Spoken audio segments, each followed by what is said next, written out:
Hi, my name's Todd. Welcome back to the Laundry List, and I hope you guys had a great week. We're coming at you live from Scottsdale. I'm finally back in town from the long summer of Kauai, Laguna Beach. Just got back from Tucson today, looking at opening a really cool retreat center, either in Sedona or the high desert lands of Tucson. You know, the elevation is like 3,500 feet southwest of Tucson. I know. I have a partnership with 7,000 acres in Tombstone. We're at 5,000 feet down. Yeah, beautiful. Yes. Oh, I mean, the weather. The and Dragoon Mountains down there. Yeah. So maybe I should talk to you about that because, you know, we want to be outside of Tucson, within 45 minute to an hour drive outside of Tucson, but we're looking at a 20-person retreat center, and we're either going to build it or buy something and renovate. We'll definitely talk. Yeah. I've been involved for 5 years. We have 2,000 acres of vineyard soil. We already have a vineyard, 25 acres planted last year. Oh, wow. RV park, a tiny home community looking to scale up, and we had a lot of fun, exciting things down There's there. a lot of people getting off the grid. And good water, by the way. Yeah, the Great place water. we just rented, it's called Joshua Tree, and it's their second facility. And literally, they were sold out before they even opened for the season because they're sort of well known on Instagram.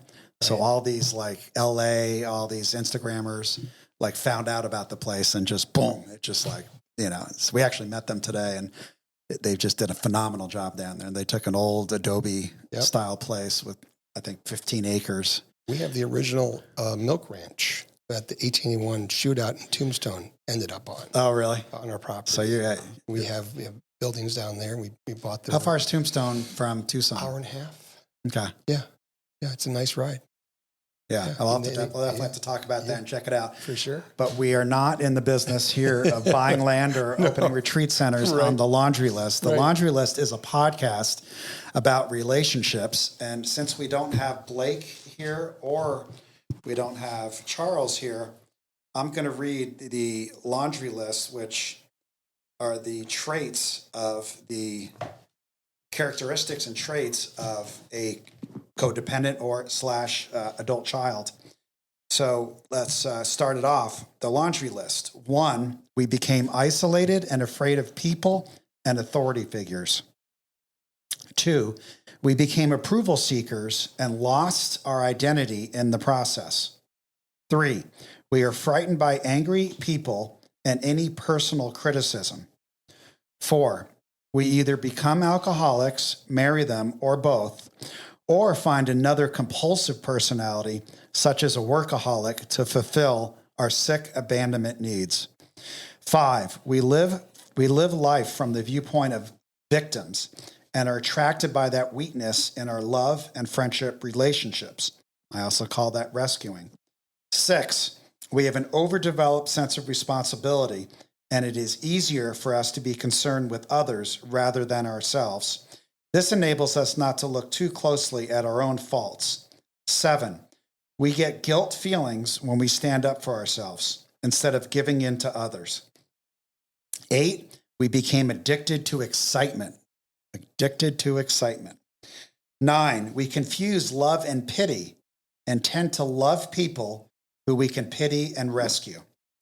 10, we have stuffed our feelings from our traumatic childhoods and have lost the ability to feel or express our feelings because it hurts too much.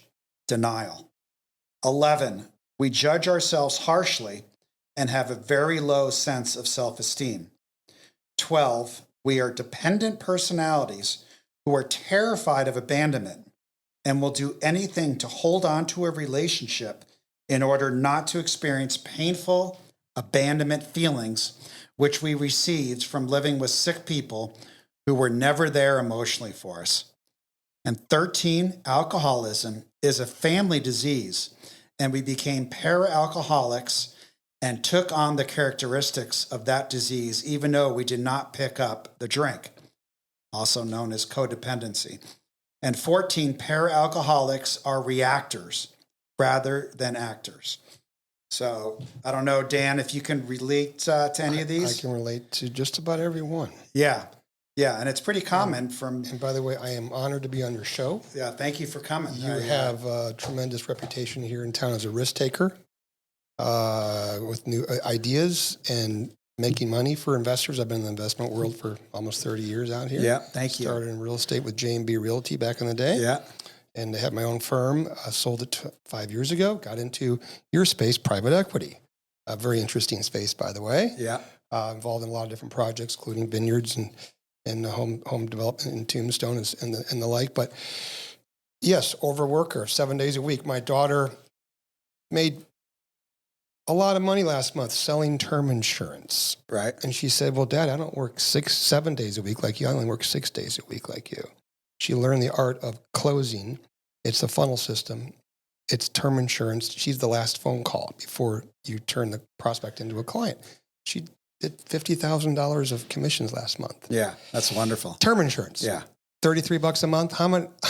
So, but she's got the overworked. She overworks and doesn't have work-life balance. And my podcast is about CapitalFit, how to raise that capital. You have the capital, now how to be mentally, physically fit. And when I listened to your first podcast show, what was it, 3 or 4 weeks ago, I was just like amazed because you touched on so much of what we don't address as overachievers.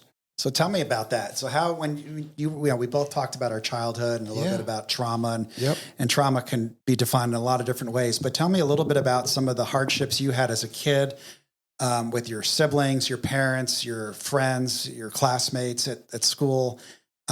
What are some of the fears that you remember from growing up, and how some of those fears kind of stayed with you into adulthood, and how you conquered some of those fears and how you did it? Well, if you go from country club life for 14 years to wondering if we're going to be in our home or having So you guys had a lot of money. So we had my dad had a real estate firm. I mean, it's much like a rust line here in town, right? And he was president of a mortgage company, involved in all kinds of real estate development, and we had a great life. My sisters were younger. We went to the summer balls, and I was playing golf. One of the top golfers in the club, playing among other clubs and private clubs in the area, the Quad City area, Moline, Illinois, Davenport, Bettendorf, Iowa.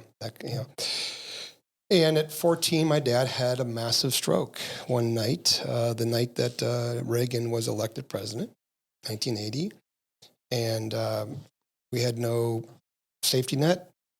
There was really no insurance, disability insurance. What's that all about? My dad was an entrepreneur. Didn't work for John Deere. John Deere would have taken care of you, right? So we went from that, and Mom had to basically go from the role of party planner and promoting her husband to find a job, keep the lights on, keep the roof over our heads.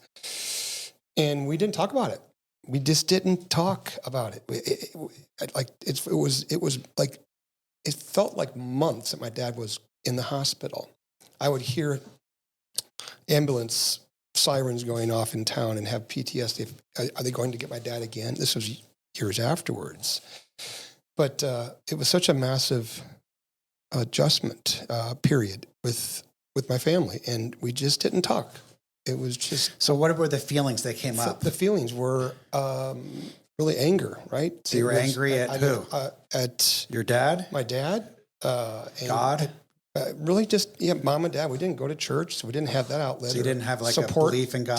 Didn't have a belief. He was agnostic. Mom was the oldest Catholic family and didn't believe in that faith, and we had to kind of find our own ways. So really angry at Mom and Dad for being in this situation. Right on. And that anger manifests how? Like into fear? I just overachieved. I was, like Greg LeMond back in the day, riding race bikes. I was on the team. I was the first four-year letter winner on my soccer team for Bettendorf High School. I was involved. I had jobs. I, loved extreme skiing and mountain biking and road racing. I did speed skating in the winter months as well. I did indoor soccer in the winter months. So always, and I had just tons of, I love stereos. I love music. I love recording. I loved a tidy room. Mm-hmm. I was completely OCD. And then we get robbed. We got robbed twice during this time also at our house. So then I became OCD every night, wondering if every window was locked properly. And I had no outlet. I had, no counselor to sit me down and say, Dan's going to be okay. And I know nobody. I had to figure it out myself, right? And so I just poured, and I was just so focused on everything that I didn't have to deal with the one thing, which was the anger, disappointment. And then I had to play a game in front of my peers and say, yeah, we're still okay. I was doing yard work, tree trimming, washing the cars so they didn't look. Did you guys get booted out of your house? We did not. So you stayed in the house. Stayed in the house.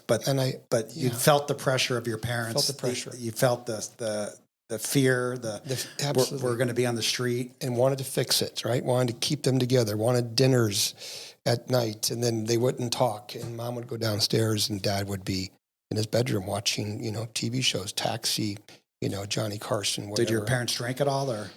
They did. Yeah, Mom had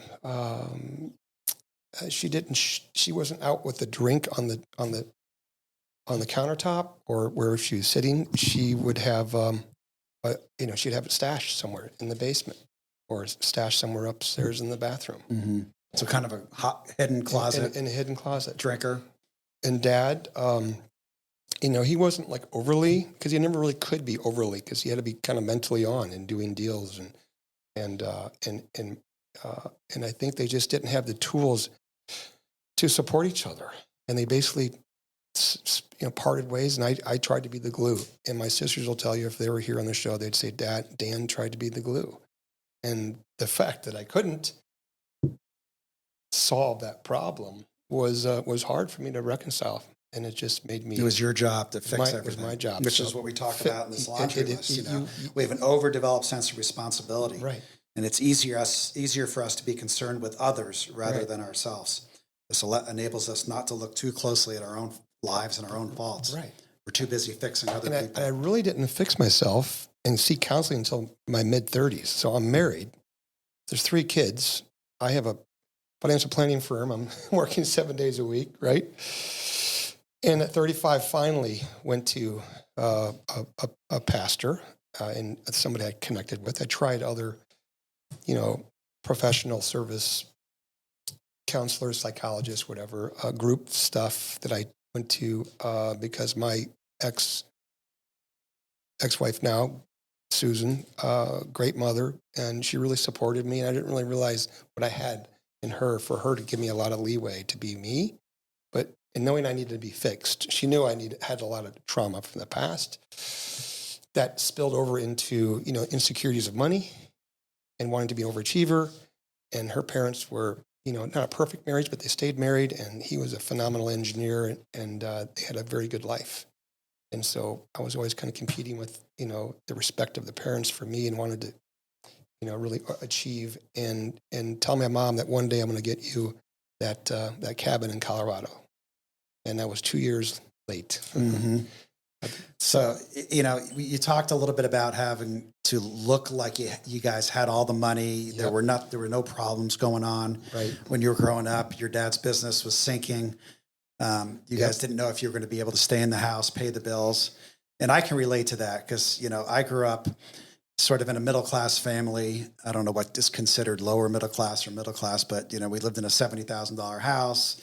But there was a period where my dad couldn't pay the bills, couldn't pay the mortgage, and my mom was freaking out, and she would express the fear at dinner and in front of him and belittle him and berate him. And I always wondered, and my sister and I didn't say anything. We weren't allowed to say anything. So we stuffed it all, but that fear goes somewhere and it gets stored in the body and it gets stored in the mind. Right. But I always wondered wait, my dad's driving a Mercedes, and it was one of those Mercedes that it was probably 8, 9 years old, but he dressed it up to where it was had the spoiler and the skirt and all, it would just look like a mafia car. And I'm wondering, how could he be driving this? And my mom's telling us that we're going to be on the streets next month. I don't understand. How could that be? Yep. And I look at it, and well, they wanted to look good. If I was going to go out and tell everyone we're going broke and my mom and dad are fighting every night, I would have been in trouble.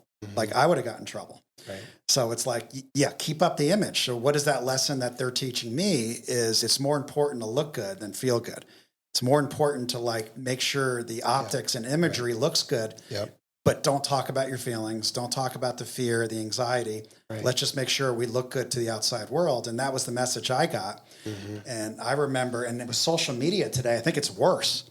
I think these kids kind of feel like they have to have the jewels and the car and the social media following and, oh my God, you're so pretty. I love your eyes. I love your hair. It's like, and if you're not getting that validation, it's like, oh no, what's wrong with me? Right. I must be flawed. I must be ugly. I must be poor. I must be not smart, whatever. Right. And it becomes an outside job instead of an inside job. Because I believe happiness is driven from the inside. Absolutely. It's an inside job. Absolutely. And the more you try to seek it from the outside, wherever that outside is, it's a dead end. Right. And I think the message you and I got from our folks is, no, we need to look good at all cost, and we need to keep up that image, even though we're dying inside. So when was your wake-up moment? I mean, I think it's when I got sober. I got sober 25 years ago because my ex-wife was leaving me.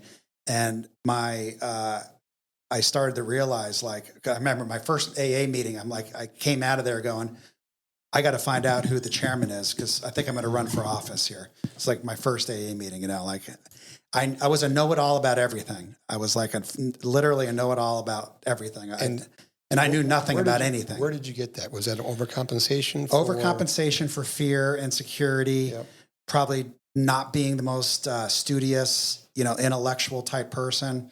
My father, I think, always came across as like knowing a lot, but never was educated, never went to college. And I just felt like I was overcompensating at all times. Right. And so I always felt like I needed other people to think I'm smart, successful, rich, good looking, whatever it is. And I went to extraordinary lengths to go and feel and get them to believe that. But the more I do that, the more I'm dying inside. Yeah. The more I'm dying inside. And I love that, your story about how you had to keep that image up as a kid. But I think we carry that into adulthood. And it's like, we have these travesties and these horrible things that happen in adulthood, but sometimes we want to hide them, right? We talked about your son before on this show. We talk about, business failures. And I think it's sort of becoming cool now to talk about your vulnerabilities and your failures, but for a long time it wasn't. Well, I'm talking about meditation now. So a year ago, personal challenge I was faced and had to figure out how to overcome that. And how'd you overcome it? And it was a buddy's house in Bonsall near Fallbrook, Temecula. Went into his house, gave me a big hug, welcomed me in there. And I saw his book, he co-authored with Joe Dispenza and a bunch of other great authors. And Joe Dispenza's story was the first chapter. Read Becoming Supernatural, listened to it on Audible multiple times. And then I was friends with a neighbor, and we're talking out, by the mailbox. And I said, would you be like my guest of if I had a meditation class for the neighbors? She says, of course. And she was very well read of how to be, your higher self and how to let go and all that. But she had never practiced it within a group. And I said, let's do it. So that was a year ago. And I've literally had a meeting every Saturday and helped people. I'm getting better and better to help you let go of your past trauma. And there's a whole process that I'm going through, and I've learned just by, researching, and then in turn it helps me. And so I'm really interested to learn about that. We could talk offline about that, but I'd love to hear about that because I've been getting into meditation too, and I think it's a very healing thing. But for me, my meditations really surface more around connecting with God and my eternal, immortal part of myself. Right. But what if you don't have a belief in God? Like, how do you practice meditation? Meditation is really the art of not thinking, detaching yourself. We talked about ketamine, right? How do you get to the point where you're just not attached to your traumas, to your thoughts, beliefs that control who you are?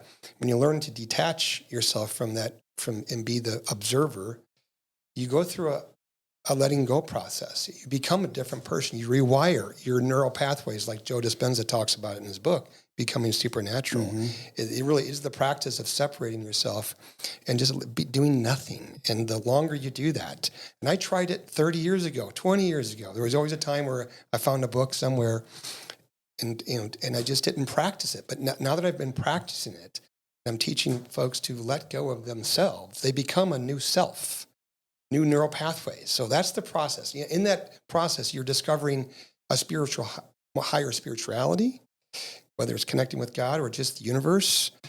And then I did experience 2 psychedelic ketamine sessions with the I'd love to hear about that. I know we're meeting those guys this week. But I hear, I'm a little nervous, but I hear a lot about it. I'll be there. I'll be there for you because it was. I hear a lot about it. Like you almost like are separated from who you are. You are, and you don't really realize how much you're storing in your gut. You think you've been a practitioner of this, and you're sober for 25 years, but there's still stuff in there. You won't know what's in there until you go through that experience of the separation of yourself in your ego.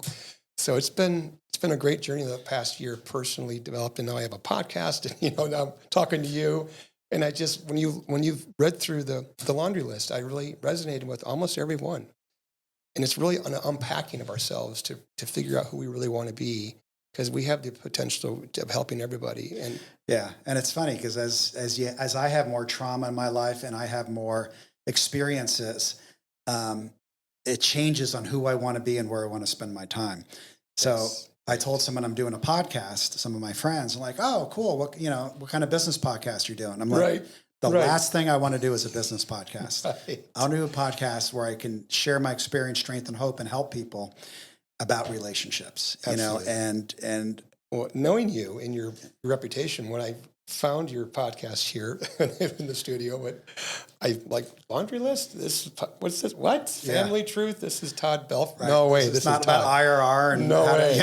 No way. And I'm like, this is cool. Yeah, and this is what I love doing. I love helping people. And this is amazing. Yeah, I love being vulnerable. I love helping people in AA, ACA. This podcast. Vulnerable is authentic. It's the same, right?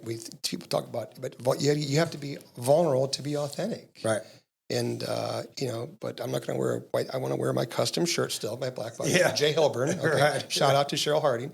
But when I lose my gut, I can wear that shirt. well, we can work on that. Yeah. I got to get back on testosterone, but well, or just cut out the sugar, like Dr. Jacoby did. Exactly. Yeah, it's really the carbs and sugar. For totally. Sure. You do that, boom.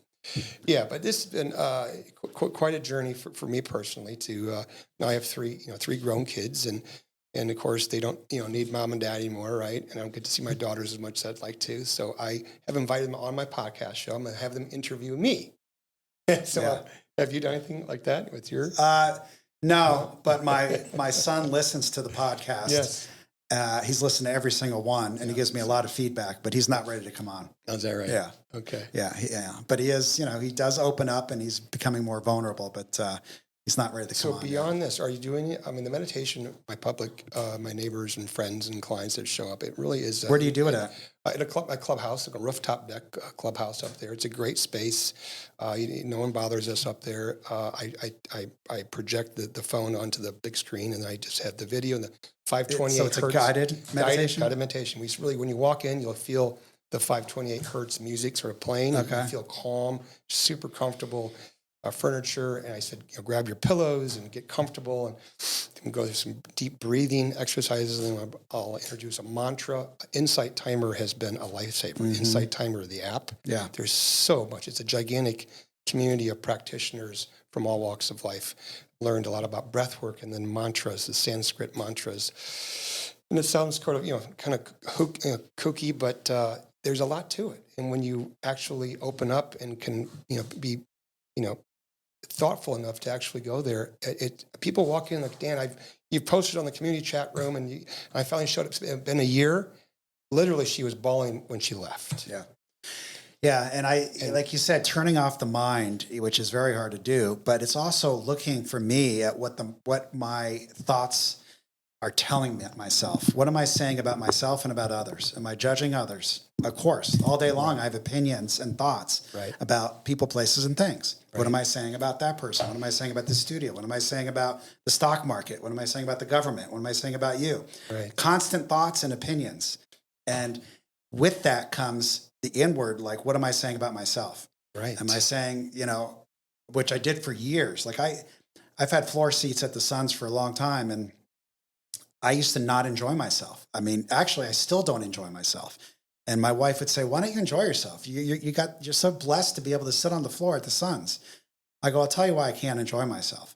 Because I look around the floor and I compare myself, really my wallet, my financial statement, to everybody else on the floor. Well, that guy's got, that guy just sold his company for $500 million. That guy's a billionaire. That guy." And I just go around and I'm like, well, wait a minute. Like, I have such a blessed, incredible life, but I'm sitting there torturing myself. I'm not good enough. I'm not smart enough. I'm not rich enough. People don't look, they look at me differently than they look at that guy. And it's torture. It is an inside job. But the more I try to make myself feel better, I have to tell myself, it's not about the money. I don't need to be more, I have to run my own race. I don't need to worry about that guy's race. So it's like I'm finding out where I'm getting triggered in life and getting triggered in just situations where I feel bad about myself. My self-esteem's low. My confidence is low. And instead of having people to have to rescue me or talk shit about other people, let's take a real look at it. And what can I do? So when I can go to a Suns game and I'm happy for that guy that he's had such success, and I feel good about where I'm at and wouldn't want to change a thing. Are you there? I'm getting there. I'm getting there. Half the battle is just watching the goddamn game and stop looking around. Right. Well, so why did you want to? That's almost like a form of torture. You want to go there just to. I like torturing myself. It's the berating myself. I like to carry the burden of unexpressed grief. But that motivates you. Well, I thought it did as a kid. Like my mom saying, if I don't go to college, I'll be homeless. I remember that statement. If you don't go to college, you won't have a job and you won't be able to eat. And I just remember fear and guilt and shame motivating me to do things. But today it doesn't work. It doesn't work. So it's all about getting the highest frequency. What's the highest frequency? The love frequency. I love the movie Monsters Inc. Do you know why I love the movie Monsters Inc.? Why? Because they can measure. What was Monsters Inc. about? Yeah, they can measure the frequency of the fear. So let's make power by scaring the kids when they go into the closet. And capture that, right? And then there was a shift. And the shift was what? Why don't we? Love. Yeah, love. You produce more energy, and we're in this, I think we're in this awareness of that today.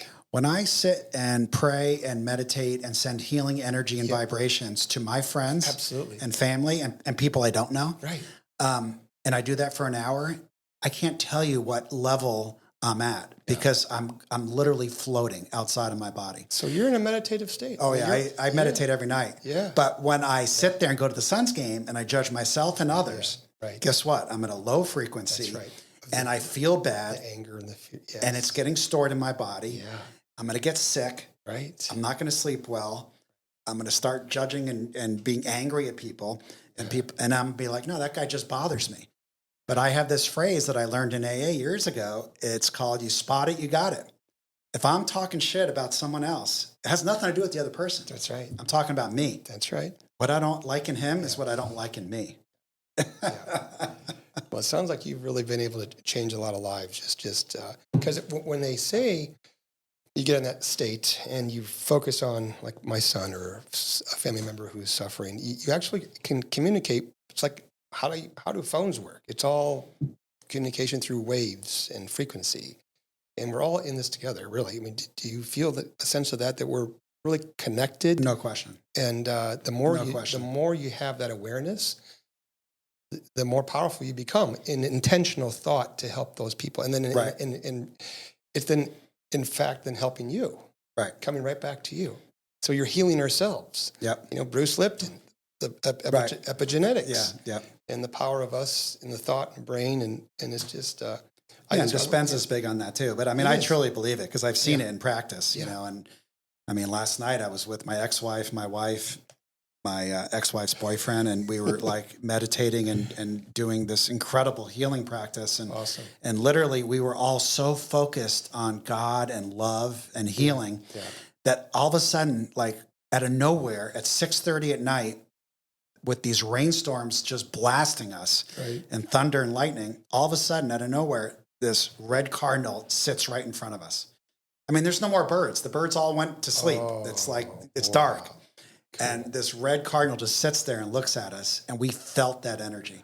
And why did that red bird show up? Because we created that energy. Yes. We created that love. We created that healing. Gosh. You know, and it was like just so beautiful. So if we're sitting there talking shit about whoever, the Kardashians, you know, the person at the restaurant, you know, this idiot who didn't hire me or whatever. Well, it's look at Napoleon Hill. Think and grow what? Rich. Yeah. In the mind. The power of our words is so powerful. Totally. We just don't. And you guys, that's a great example of what you just manifest. I mean, manifest, right? That's a big word today. But a lot of times we're trying to undo stuff that we learned as a kid. Right. What did we learn as a kid? I got to be better than the Johnny next to me. Right. I got to be smarter than Susie who's next to me. I got to get into a college better than his college. Right. I got to make more money. I got to have my name on the building. Blah blah blah blah. Yeah. So that's the messages I'm getting from a very young age. But those are the wrong messages. Totally. Those are the low frequency messages. Totally. But when I'm 7, 8, 12, 18, I don't know this stuff. Or 40. Or 40. 40, yeah. You know, the midlife crisis, I did have one. You know, it's all, I played the role for 40 years. I was, you know, the mayor of my neighborhood up in Desert Ridge, right? Mm-hmm. Did a couple of great block parties every year, full blown, right, to promote my business and bring the neighbors, because I love to do that. Right. I love to bring people together. But if I can't get something from you, why am I hanging out with you and talking to you? I know, isn't that sad? Yeah. Now, you know, what do I say? How can I help you? Right, Todd. How can I help you? Why am I inviting you to my block party if you don't have any money? If you don't I know. So when you change that whole outlook, your mindset, it just changes your relationships with people, because you come at with them with, you know, more about love and how can I help you, and that's really elevated my awareness, consciousness, whatever, and just my bubble of people that come up to me and say, "Gosh, you know, why you're so darn happy. You changed. You're different." Yeah.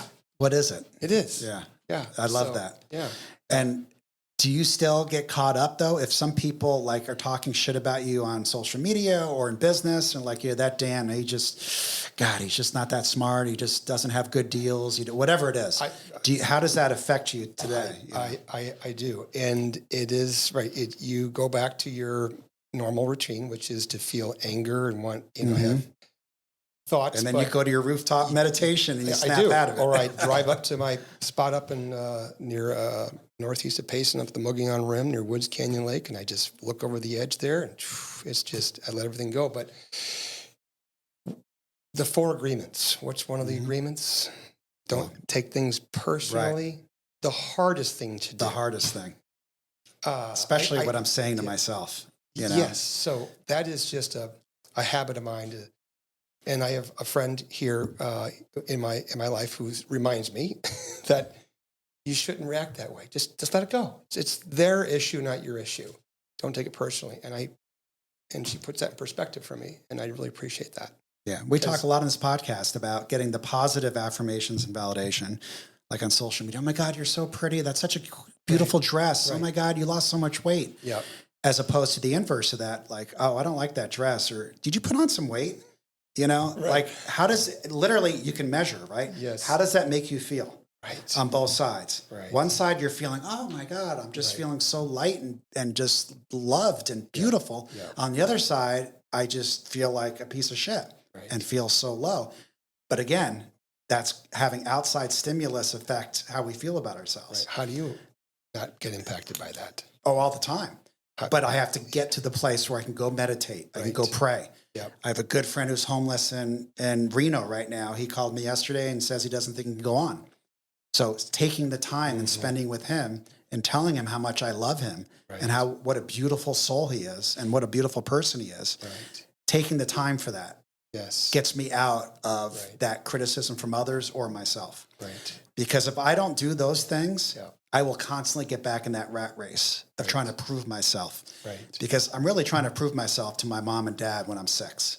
Right. I'm just 55 now. Totally. You know, And I'm still trying to get them to tell me, you're a great kid, Todd. Yeah.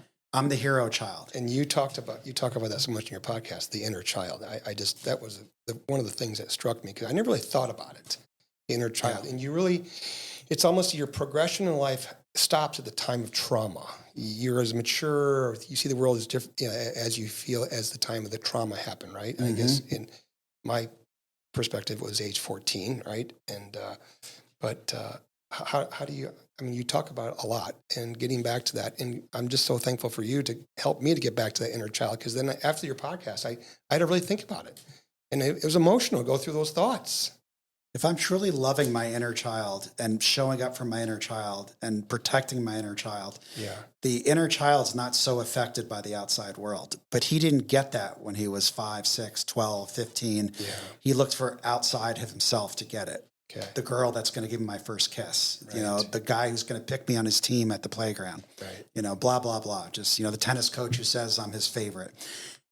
And I didn't realize that there was a way to love that inner child outside of getting outside stimulus and validation. So that's what you're teaching. Yeah. Your podcast. That we have to love that inner child. And that book right here. It says in the beginning of the book, the purpose of this whole book, this 700-page book, I know. is learning to reparent yourself. Right. How do I reparent myself? It's not trying to get it from, Shay or Soraya or my dad today. It's trying to get it from myself. But this is new to me. Yeah. And it was new to me until 3 years ago. Stem cells 3 years ago, right? Joe Dispenza. Well, I went here because I was going through a divorce that I didn't want. My wife asked for it, and I was falling apart at the seams and just not sleeping, didn't know if I wanted to go on, like really in trouble. And I needed relief. And I met a guy at Houston's, and he goes, I might have a solution for you. I may not. I don't know. But he had the red book on the table. And he goes, read these 14 traits. And by the time I got to 6, I was sobbing. Yes. Sobbing. Wow. I'm like, I have all of them. Yeah. And I need help. And I started going to these meetings. But you were ready for the help. I needed help. I had no choice. The help will show up when you're ready. Right. It won't until you're ready. I had to surrender. I had to be vulnerable. And I can't wear the mask anymore. I can't wear this costume anymore. I have to be vulnerable. 4 years ago this month, actually. Yeah. 4 years ago this month, she asked to separate. And I was having an out-of-body surreal experience. Like, this is not happening. Been married 22 years, 2 beautiful children. You worked your ass off. Yeah, provided the perfect house. And, we look like the most amazing couple. And everyone on social media is like, oh, my God, you guys are perfect. And literally, I'm like, I'm having an outer body experience because she's leaving me. Now that I look back upon it, I finally have healed to the point where now I do love my inner child and I love myself. And there is she's seen a change in you. Well, we're best friends now. You just had her. But I had to let her go. And while I was going through that, I couldn't let her go. I had to win. I had to conquer her. I had to keep her no matter what, because my life I couldn't go on without her, is what I kept telling myself. It's amazing you're so public about this. I'm like, goodness. Yeah. And she, and now I could be around her and she could yell at me. She could say something mean and negative, anything. And you know what? It has zero effect on me. But back then, like if the phone rang and she called when we were separated, it's literally, my heart rate was like a 220 because I'm like, oh my God, she wants to talk to me. I wanted to keep it together no matter what, because I wasn't 2 people. We weren't 2 people, Julie and I. I was one person. Her and I were one person together. Yeah. And if you cut half that person down the middle, we're going to both die. Sorry that happened. But no, I'm so grateful it happened because it was the greatest thing that ever happened to me. Because you figured out your inner child just wanted her approval? I wanted her approval. I wanted her not to leave me. I mean, it says right here, we are dependent personalities who are terrified of abandonment and will do anything to hold on to that relationship in order not to experience painful abandonment feelings. And when she said she was leaving me, those abandonment feelings came out to where it was an outer body experience. Like literally, it was like Jesus getting resurrected. I was like leaving my body. Like, I don't know. Like I can't even pay attention. You could say something to me, I wouldn't even understand what you were saying because I was so outside of myself because of the anxiety and the fear. You thought you did everything right. You just weren't aware of what you were doing wrong. Right. Well, there was no blame. It just didn't work out. Right. Like it just, I mean, not all relationships make it to the day we get, buried. Right. And this one had its course. And now that I look back upon it, I'm like, she was right. We should have, that was the time to separate and divorce. But at the time, I was way too insecure, way too proud, and way too myopic to believe that this was going to last forever because I just didn't want to look at it because I was, again, scared of abandonment, and I remember calling my dad and saying, Dad, I think I'm getting divorced. And I just broke down in tears, because I thought I was letting him down. I thought I was not a good husband. Yep. I'm not a good lover. I'm not a good provider. I'm not a good communicator, all this stuff. And I blamed myself. So talk about beating yourself up, like we talked about, like when you beat yourself up, your frequency is at such a low level that, you're going to create more of that, right? Well, I think we talked about earlier, the study done in 1962 about high achievers and how they all, 75% of them came from traumatic childhoods, Oprah Winfrey being probably the most famous, right? And I thought that was shocking. 75%. I would have never guessed it was that much. And we're very much in the same boat. But where I'm going with this was, would you trade what you've all gone through, the pain we've gone through, for a placid, calm, supportive, loving parents, but not the success you've had, not the ups and the downs? Would you? Yeah, I wouldn't trade it at all because my experience is my experience. And I'm grateful for every single thing that happened in my life because it's made me who I am today. Yeah. And essentially it brings me closer to God and myself. But those same traits that you had to deal with, the trauma to overcome, to create the success, also were the traits that got you through this period of time. The resilience you showed, the frequency was so low. How do you get out of that? Your buddies in Reno, right? How is he going to get out of that? You just show him love. I show him love. We say prayers together. I'll send him $18 so he can eat that day. Yeah. I have a similar story. We'll talk about it later. But I'll send him a plane ticket. Family last year. But it's not even about him. It's about me going into service and trying to help and heal another individual. Amen. Yeah. Amen. Because that will make me free from that literally that self-loathing, that self-criticism. And you just get to a higher level, even your love expands even more. Yeah. Because then you see other people and you're able to change people on the floor of the Suns. Yeah. Because they're all in the same mantra mindset. They're all comparing. Mm-hmm. And you're there to say, guys, let's just get along, love each other, help out humanity. I think we're going through that transformation. I feel it. I don't know if you feel it. Oh, I definitely feel it. And I definitely feel it. And when I'm around people that have a lower frequency and are judging or superficial or material based, I feel it and I sense it. Yeah. The Debbie Downers. I can't be around that too long. And I try to change that, because I can reflect positive energy back to them. That's it. But after a while, it's exhausting. Yes. And you're like, and you'll learn I'll give you what I can give you, but then I got to go. Yeah. And go somewhere else, Don't you feel you've grown so much from that point of your wife leaving you? I mean, and I got the divorce. Night and day. Yeah. Night and day. Yeah. And don't you wish you knew now? Oh my God. I know. Well, it's like, God, why did it take you 50 years to teach me, right? And by the way, I was one of those guys that when my friends were going through divorces over the last 25 years, it's not going to be me. Well, right? What I said is, I said it's not going to be me, but I go, but if it was me, no big deal. I'm a good-looking, successful, funny guy. I can get any girl I want. I literally, and I truly believe this, that it wouldn't really affect me. Like if I got divorced, it really wouldn't affect me. And then guess what? It happened. Yeah. And I fell apart like you wouldn't believe. But I truly believe I got divorced, no big deal. And that's where I think people they have no idea what would happen if they ran out of money and they're homeless. Right. They got terminal cancer. Right. Their wife or husband says, you know what? I'm out of here. I'm sorry. It's just not working. You never know how you're going to react when you're facing, the end, the demon, right, the monster. Right. Monsters think, what are you going to do? Right. You're going to run to fear, Right. and start drinking and getting prostitutes and stealing, and or are you going to turn inward and try to love yourself and know that the universe has better plans for you? And then the book shows up. Right. And the book shows up Here? Well, I was at Houston's. Yeah, right. Houston's. On Scottsdale Road. And this guy who, by the way, we're not even like close at all, but he was carrying the message because he was in a situation where he wanted to end his life when his wife left him. And he's carrying the message that someone carried to him. And he carried it to me, and I've carried it to dozens of men. And your wonderful assistant. Yeah. And she loves this, it's like. Yeah, because after your podcast, I sent an email. I said, I'd love a copy of that book. Yeah. And you have to sign it.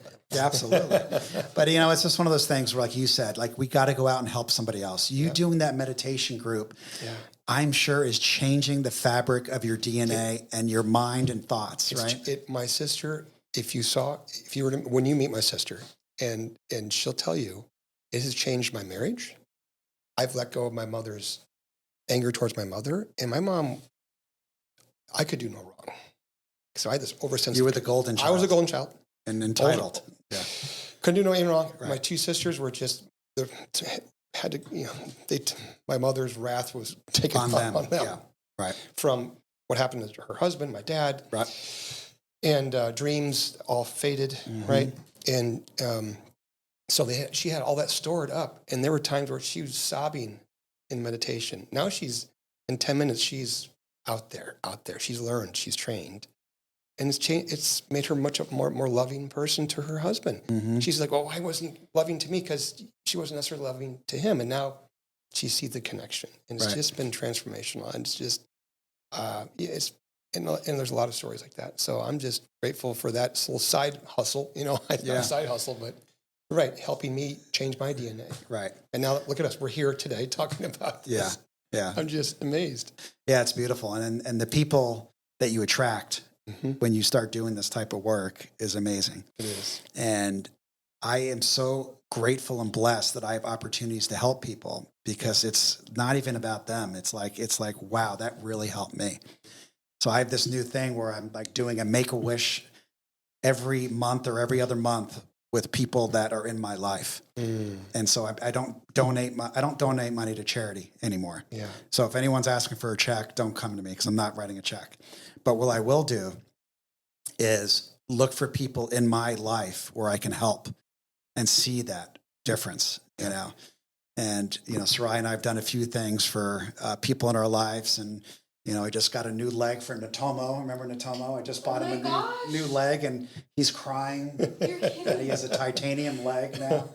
One of our bus boys at the restaurant. Yeah. And, he lost his leg to diabetes.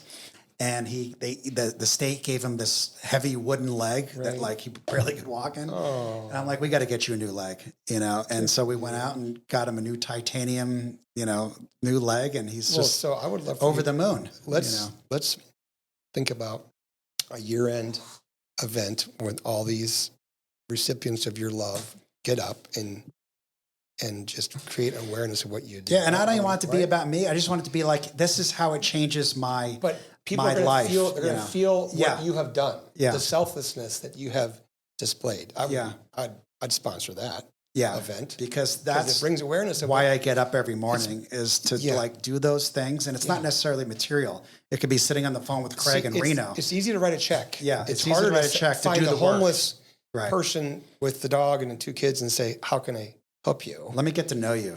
And let me sit with you. That's a true story. We'll talk about some other time. But or someone going through divorce and the wife really kind of set them up, so to speak. And I'm here to help. Like, whatever you need, man. Right. I'm here. And sometimes I find what people need, which is what I needed, because I slept at my buddy's, my partner's actually condo when I was separated, and I had to move in another guy with me because I couldn't be alone. Yeah. And he would literally just sit there with the couch with me. We would watch TV for hours, but just having him next to me, feeling that love, got me through the night, got me through another day, 2 days, 3 days. Wow. And a lot of times just sitting with someone, being in that meditation group and just being with them, radiating your higher frequency, your love, healing. We become almost like a super conductor. What's the collective consciousness, right? And it's like, so, I say, think of somebody that needs your help, needs your love. And we're like the superconductor right here, that we have this great energy. You can feel it when you walk in. No question. There's no question. And when you leave, it's like, I just want to be in that room for the rest of the day. And I've a couple times been there for several hours. Yeah. And I'd love for you to come sometime. Gosh. Yeah. Well, I'm gonna definitely take you up on coming on your podcast. Yes. My ex-wife has a podcast that she does here actually called Psychedelic Journeys. And she heard your ketamine podcast, and she wants to have you and the doctors on hers. Phenomenal. And she's getting a lot of play on hers, actually, which doesn't make me jealous because I think she's outshining my podcast. But she is helping a lot of people. You love competition, though. Yeah, I like competition. I mean, we there's so much love and friendship between us. That's but awesome. She's helping people through psychedelics, through different modalities of plant medicine, and really dealing with a lot of trauma, people that have dealt with trauma. Yeah. So, even CBD tincture, I'm wearing Apollo Neuro, designed by Dr. David Rabin. You talked about that in your podcast. So this has been vibrating for an hour of focus. I've been very focused. At night, I'll turn on sleep. I can do a power nap on my app, on the phone. I'll be out in 2 minutes and with a 10-minute. So what happens if I'm talking to you, but I'm like this the whole time? Does that start letting in tell me dumb shit? They've sold $30 million of these units. Wow.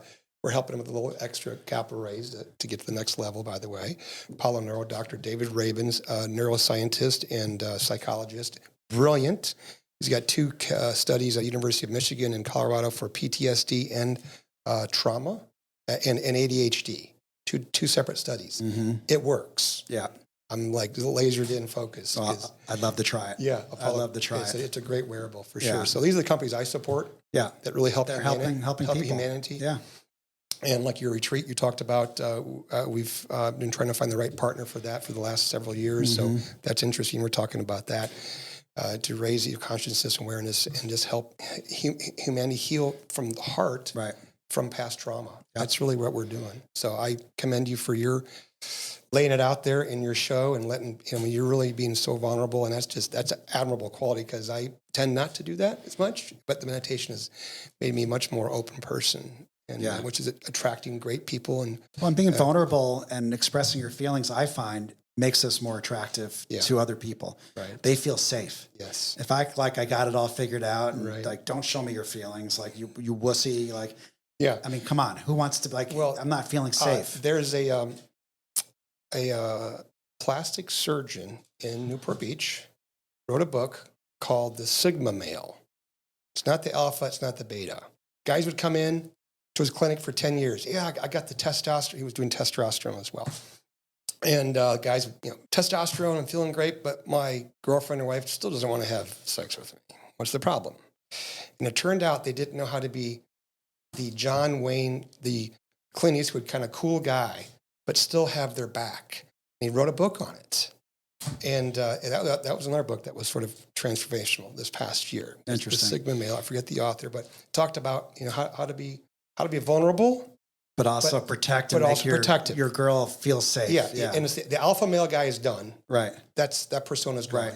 The beta male and is it's not real anyway. It's not real anyway. It's just overcompensation of everything else. Exactly. And I've dealt with enough, my private equity space 5 years with those two personalities. Yeah. They're good for a reason, but boy, they're hard to just kind of blend with, right? And jive and have flow, right? We talk about flow. Yeah. We're having flow here. I'm feeling grateful, but it's really interesting. That was a great book, The Sigma Male. It's really every teenage kid boy should read it in high school to figure out how to treat maybe getting back to more traditional roles here, but we're in a fluid state, I guess. But I like flow. Yeah.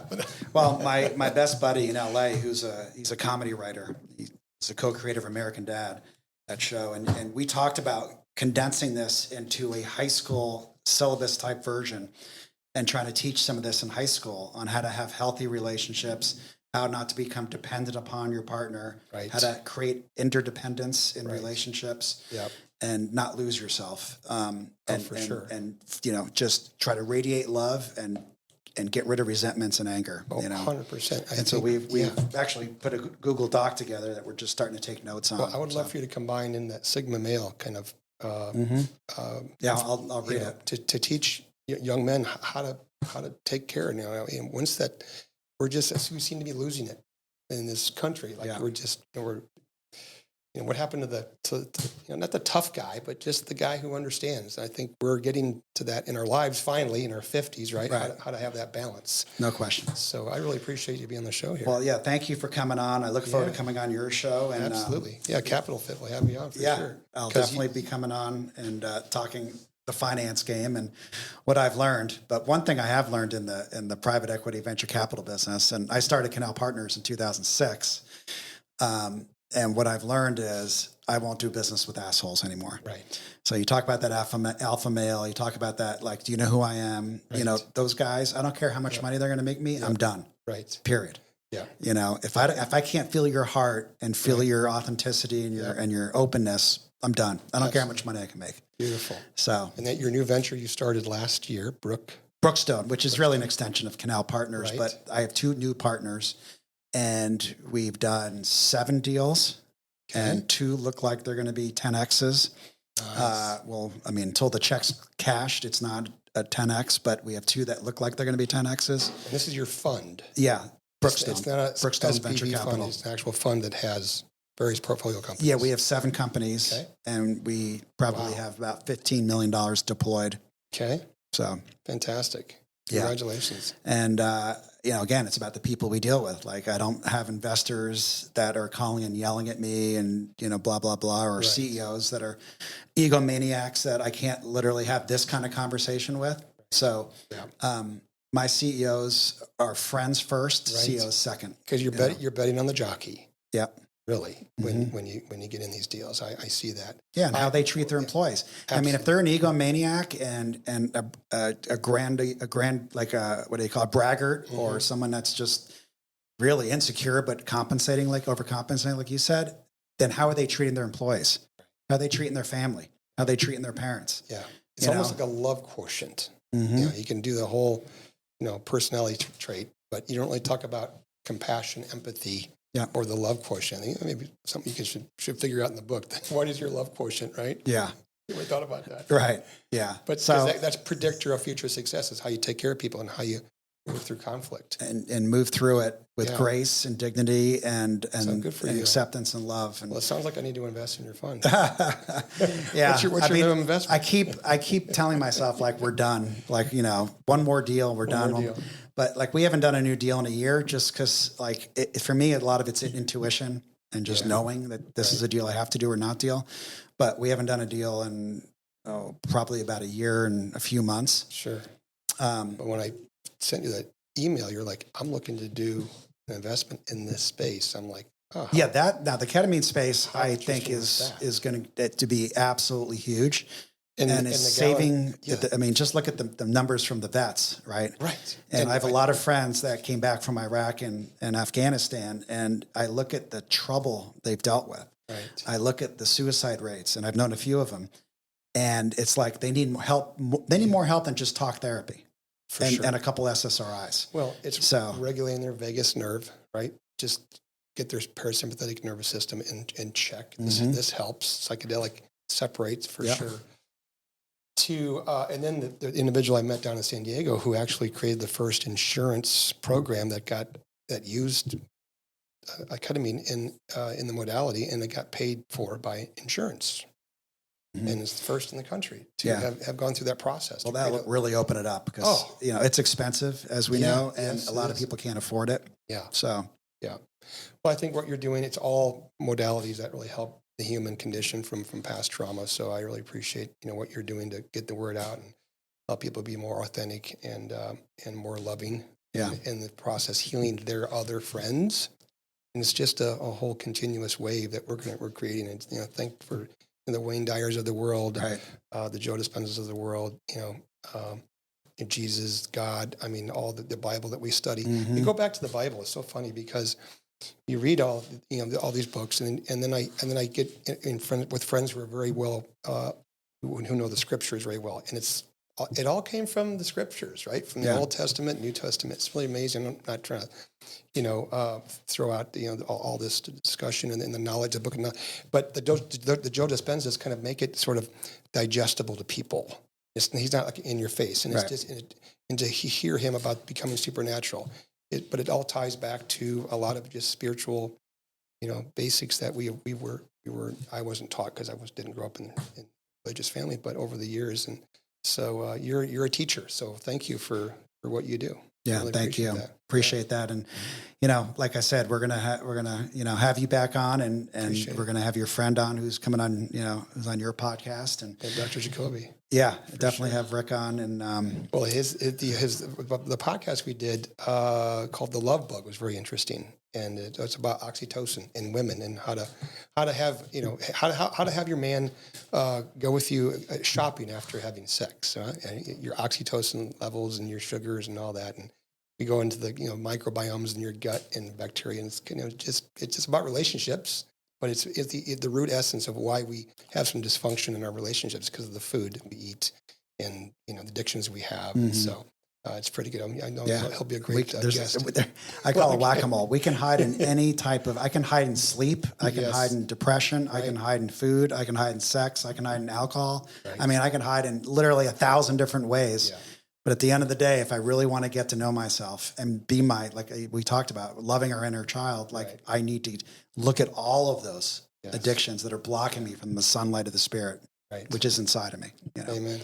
Awesome. Soraya, do you have any questions for Dan before we wrap up? I don't have any questions, but I just wanted to congratulate you on accepting the Red Book. And, I hope that you really get into it. And I hope that this is something that really helps you and changes you for the better. I'm really glad that you were able to receive one of those. Thank you. That's all I had to say. I appreciate you giving it to me. And Soraya, can you tell our listeners if they want to come on or get a Red Book, where can they do that from? Yeah, absolutely. So you guys want to email me at thelaundrylistpodcast@gmail.com. We do have a website. You can go to our website, check us out. It has links to all of our streaming areas and all of our social media, and that website is just thelaundrylistpodcast.com. Okay. And I think in the next week or 2 or 3, we are going to do a call-in show. And I was talking to Julie on the way back from Tucson today. So we're going to do a call-in show. So if you want to call in, we're going to put out my cell number, and you can call in on the show, and we'll just do, an hour of call-ins. And but we want to talk to you before, and so please email Soraya if you'd like to be on the call-in show in the next few weeks, and we will get you on. And we hope you have a great week. Please be nice to my friend today. Love your inner child. And again, Dan, thanks for coming on. Thanks for being a nice person in the world and helping others. Thank you, Todd. Thank you. Likewise. Thank you. We'll see you next week on The Laundry List.